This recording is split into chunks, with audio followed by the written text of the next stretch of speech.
해가 기우는 무렵 무녀촌의 하늘은 불길처럼 붉게 타올랐다. 언뜻 보기엔 평화로운 석양이었지만 그 붉음은 마치 누군가의 피를 먹은 듯 진득했고 오랜 세월 묵은 저주의 기운처럼 마을을 짓누르고 있었다. 여리는 조용히 맨발로 땅을 밟았다. 발등 위로 흙먼지가 가볍게 일었다가 이내 가라앉았다. 바람 한 점 없던 골목 사이로는 짧은 기척조차 스산하게 느껴졌다. 그녀는 그 무언의 기척을 따라 신당 쪽으로 몸을 돌렸다. 그곳엔 천연각이 있었다. 13살 그녀가 무녀가 되길 거부했던 날. 그날 이후 봉인처럼 닫아 걸었던 장소. 누구도 감히 들어서지 않던 곳. 사람들은 그곳을 죽은 신의 무덤이라 불렀고 여리는 그 무덤 위에 자신의 이름조차 묻은 채 살아왔다. 하지만 지금 그녀는 그 앞에 다시 서 있었다. 이유는 단 하나, 윤갑이 돌아왔기 때문이다. 마을 사람들은 웅성였다. 살아서 돌아왔대. 근데 눈빛이 이상했어. 웃는 건 윤갑인데 느낌은 다르더라니까. 여리 역시 처음엔 믿지 않았다. 살아 돌아온 윤갑이라니 그건 있을 수 없는 일이었다. 13살 그의 절벽 아래로 떨어진 그의 시신은 찾지도 못했다. 그와 함께 사라진 것은 자신이 신을 보는 눈이었고 무녀의 운명이었고 미래였다. 그런데 그날 밤 바람결을 타고 들린 목소리. 여리야. 분명한 윤갑의 음성이었다. 하지만 그 속엔 어딘가 낯익은 낮은 음이 섞여 있었다. 그녀는 창문을 열었다. 달빛은 희미했고 마당엔 아무도 없었다. 그럼에도 불구하고 그녀는 알았다. 윤갑이 돌아온 것이 아니라 그의 몸에 다른 무언가가 깃든 것이었다. 강철.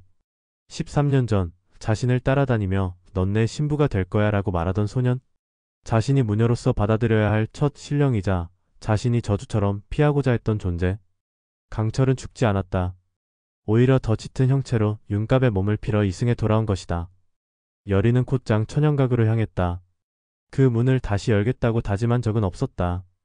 아니 평생 그 앞에 다시 서는 일은 없을 거라 생각했었다.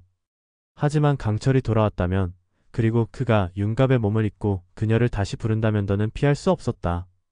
천연각의 문은 그녀가 닫기도 전에 철컥하고 스스로 열렸다. 마치 누군가가 안에서 기다리고 있었다는 듯 오래된 나무문은 부드럽게 갈라졌고 안쪽에선 차가운 푸른 안개가 천천히 흘러나왔다. 정중앙엔 영반경이 떠 있었다. 금동으로 만들어진 대대로 무녀 집안에서 전해 내려온 신의 거울.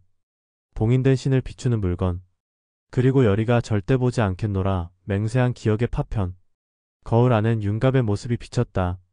하지만 그 얼굴은 점점 변형됐다. 붉은 눈동자, 치켜 올라간 입꼬리, 길게 뻗은 머리카락. 강철. 그는 웃고 있었다. 여리야. 나야. 기다렸어. 13년 동안. 왜 너야? 왜 하필 윤갑의 몸을? 윤갑은 널 잊지 못했어. 매일 밤 너를 부르며 잠들었지. 그런 아이에게 내가 스며드는 건 어렵지 않았어. 그녀는 숨을 삼켰다. 강철은 사랑이라 말했다. 하지만 그녀에겐 그것이 저주였다. 넌 나를 소유하려 한 거야. 사랑과 소유의 차이를 너는 안다고 생각해? 그는 천천히 웃었다. 거울 속에 그의 눈동자가 피처럼 출렁였다. 여리는 거울에 손을 뻗었다. 닿는 순간 영반경은 산산이 부서졌고 부서진 파편들은 허공에 뜬 채 다시 윤갑의 형상으로 조립되었다. 그 순간 여리는 깨달았다. 강철은 단순히 돌아온 게 아니었다. 그는 윤갑의 기억과 감정, 영혼마저 집어삼키고 있었다.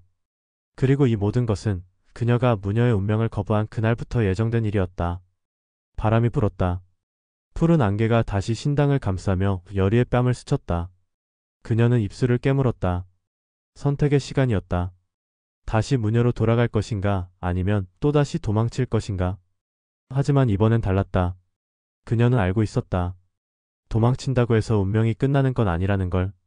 오히려 그 운명은 도망친 자의 그림자를 따라 더 깊이 파고든다는 것을. 신당에서 빠져나온 여리의 손끝은 미세하게 떨리고 있었다. 영반경이 산산이 부서진 순간 강철의 의식이 그녀의 뇌리에 파고들었고 그것은 단순한 목소리나 영상이 아니었다. 마치 직접 그와 정신을 공유한 듯 그가 본 것, 그가 느낀 것, 그가 갈망한 것들이 실처럼 그녀의 감각에 감겼다. 윤갑의 육신 속에 깃든 강철은 완전히 잠들어 있던 것이 아니었다. 오히려 13년 전 절벽 아래로 떨어진 그 순간부터 꾸준히 윤갑의 의식을 탐색했고 윤갑의 감정 중 가장 깊고 어두운 꽃그리움이라는 틈을 타고 천천히 그 몸을 자신의 것으로 만들고 있었다. 절벽 위. 윤갑은 그곳에 홀로 서 있었다. 옷자락은 바람에 휘날리고 있었고 손은 자신의 관자놀이를 움켜쥐고 있었다. 그만해, 이제 그만하라고. 그는 허공에 외쳤다. 아니, 자신의 안에 들리는 누군가의 목소리에 맞서 외친 것이었다. 여전히 넌 약하구나. 강철의 음성이 머릿속에 울렸다. 운명을 받아들이는데 가장 큰 장애물은 너 자신의 마음이야. 입 다물어, 이건 내 몸이야. 하지만 그 마음은 너보다 내가 더 잘 안다. 넌 여리를 사랑했지.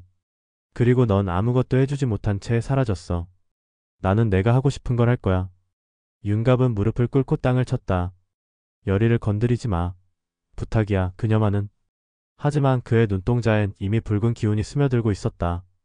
여리는 거친 숨을 몰아쉬며 절벽 위로 올라갔다. 산길을 달려오며 수없이 되뇌었다. 지금 아니면 안 돼. 윤갑이 완전히 먹히기 전에 내가 그의 이름을 불러야 해. 그리고 그 순간 그녀는 윤갑의 뒷모습을 보았다. 그는 절벽 끝에 서 있었고 바람이 그의 머리카락을 휘날리며 등 뒤로 퍼지고 있었다. 바로 그 옆 죽음을 상징하는 까마귀 떼가 어둠 속에서 소리 없이 날개짓했다. 윤갑아. 그녀가 소리쳤다. 그 순간 윤갑이 고개를 돌렸다. 하지만 그것은 윤갑의 표정이 아니었다. 입꼬리가 올라갔고 그 눈동자는 분명 강철의 것이었다. 여리야. 그때 널 놓은 걸 죽는 순간까지 후회했어. 그러니까 이렇게 돌아온 거야. 그 목소리는 낮고 무겁고 절절했다. 동시에 거짓이었다. 여리는 조용히 눈을 감고 외쳤다. 윤갑아, 너잖아. 거기 있는 거 알아. 너 그 안에서 버티고 있잖아. 말끝이 닿기도 전에 윤갑의 몸이 격렬하게 떨리기 시작했다. 그의 입에서 비명 아닌 비명이 튀어나왔고 두 손으로 자신의 목을 조르기 시작했다. 꺼져, 나가, 제발 윤갑아. 안 돼. 여리는 뛰어들어 그의 손을 뿌리쳤다. 두 사람은 함께 절벽 아래로 굴러떨어졌고 수풀 속에 몸을 숨긴 채 숨을 고르게 됐다. 여리야. 윤갑의 눈에 잠시 그가 없었다. 그는 흐릿한 의식을 간신히 붙잡은 채 말했다. 내가 이기지 못하면 널 해칠 거야. 그러니까 나를 막아줘. 그런 말하지 마. 넌 나 때문에 그런 존재에게 몸을 내준 게 아니야. 아니야, 나 때문이야. 난 널 너무 오래 그리워했어. 말이 끝나자마자 갑자기 땅이 진동했다. 바위들이 깨지고 절벽 아래에서 검붉은 안개가 솟아올랐다. 마치 무언가가 지하에서 숨을 들이마시는 듯 세상의 공기가 모두 빨려 들어가는 소리가 들렸다. 그리고 아기 울음소리가 들렸다. 분명 절벽 아래 사람이 있을 수 없는 깊은 협곡 속에서. 여리는 고개를 들었다. 한밤중의 달빛 아래 검은 안개 속에서 금빛 옥새 하나가 서서히 떠오르고 있었다. 그것은 오래전 조선 마지막 왕녀가 숨겨놓고 사라졌다는 궁의 봉인이었다. 팔척기왕가의 핏줄을 끄는 저주의 원혼, 그가 봉인되었던 물건. 그 옥새가 스스로 떠올랐다. 그리고 한마디. 그 목소리는 바람처럼 들려왔다. 찾았다, 나의 신부. 바람이 멈추고 절벽이 숲이 고요해졌다. 까마귀 떼가 공중에서 얼어붙은 듯 멈췄고 안개는 마치 무언가의 손처럼 여리의 뺨을 스쳤다. 그녀는 몸을 돌려 윤갑의 이마를 짚었다. 그 안에서 미세하게 남아있는 강철의 기운은 잠시 수그러들었다. 그 틈을 타 여리는 입술을 깨물고 외쳤다. 이건 내 운명이야. 너희가 정하는 게 아냐. 나는 무녀다. 내가 열었으니 내가 닫을 수 있어. 그리고 그 말과 동시에 옥새는 여리의 앞에서 산산이 깨졌다. 붉은 파편이 허공을 가르며 날아들었고 이마에 닿은 순간 여리의 눈이 붉게 타올랐다. 팔척기는 웃었다. 숨소리 하나 내지 않으면서 검은 그림자 속에서 형체를 드러냈다. 그토록 피하고자 했던 너의 운명, 이젠 네가 날 불렀다. 공기가 뒤틀렸다.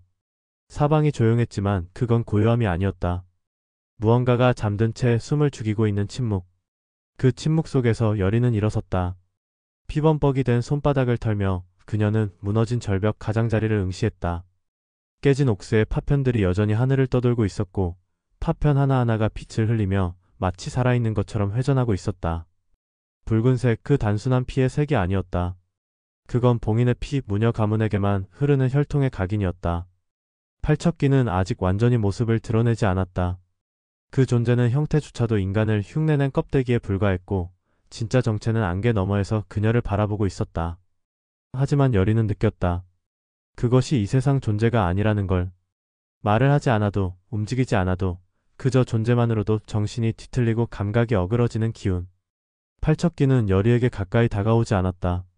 오히려 그녀의 반응을 살피는 듯 조용히 천천히 고개를 기울이며 그 형체 없는 얼굴로 웃고 있었다.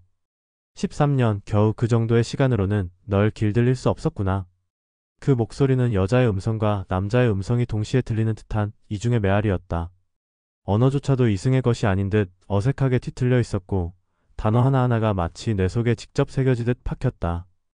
여리는 더 이상 흔들리지 않았다. 그녀는 옥새의 가장 큰 파편을 집어들었다. 그 순간 파편이 붉게 빛났고 공중의 나머지 조각들도 일제히 반응하며 그녀의 손에 날아들었다. 파편들은 그녀의 손바닥 위에서 하나로 합쳐지며 작은 방울처럼 맺혔다. 그건 단지 물질이 아니라 기록이었다. 왕가의 피 죽은 무녀들의 혼, 봉인의 영혼 모든 기억이 응축된 코체의 영.